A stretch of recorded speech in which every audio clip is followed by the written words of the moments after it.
দাসের বিষাক্ত চক্রান্ত। দাসের বাজার। শহরের ব্যস্ত দাস বিক্রির বাজারে আজ প্রচন্ড ভিড়। খাঁচার মতো এক জায়গায় দাঁড়িয়ে আছে এক জীর্ণশীর্ণ দাস। তার চাউনিতে এক অদ্ভুত ধূর্ততা। এক দম্পতি তাকে দেখছেন। বিক্রেতা চিৎকার করে বলছে, এই দাস সস্তা, কারণ সে মাঝে মধ্যে মিথ্যা বলে। দম্পতি নিজেদের মধ্যে হাসাহাসি করলেন। আমাদের বাড়িতে তো আর কেউ নেই, ওর মিথ্যা কথা আমরা বিশ্বাসই করব না। এই ভেবেই তারা দাসটিকে কিনে নিলেন। সন্দেহের বীজ বাড়িতে আসার কয়েকদিন পর থেকেই দাসটি তার কুটিল খেলা শুরু করলো। একদিন সুযোগ বুঝে সে গিন্নি বা সাহেবার কানে বিষ ঢেলে দিল। নিচু স্বরে ফিসফিস করে সে বলল, সাহেবা, আপনি কি জানেন, সাহেব অন্য এক নারীকে বিয়ে করার পরিকল্পনা করছেন। সাহেবা চমকে উঠলেন। তার সাজানো সংসারে সন্দেহের কালো মেঘ ঘনিয়ে এলো। প্রমাণের মরণ ফাঁদ সাহেবাকে দ্বিধায় দেখে দাসটি আত্মবিশ্বাসের সাথে বলল, আমাকে বিশ্বাস করতে হবে না। আজ রাতে সাহেব যখন অঘরে ঘুমিয়ে পড়বে, আপনি একটা কেঁচি দিয়ে তার কয়েকটা চুল কেটে নিয়ে আসুন।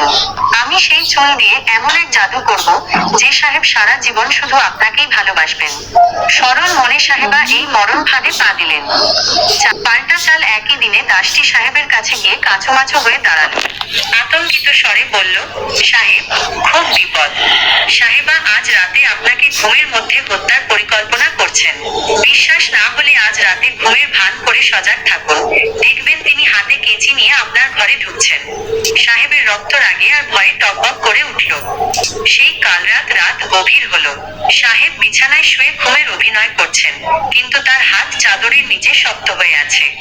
ঘর অন্ধকার, কেবল একটা প্রদীপের টিমটিমে আলো জ্বলছে। এমন সময় দরজার কপাট ধীরে ধীরে খুলে গেল।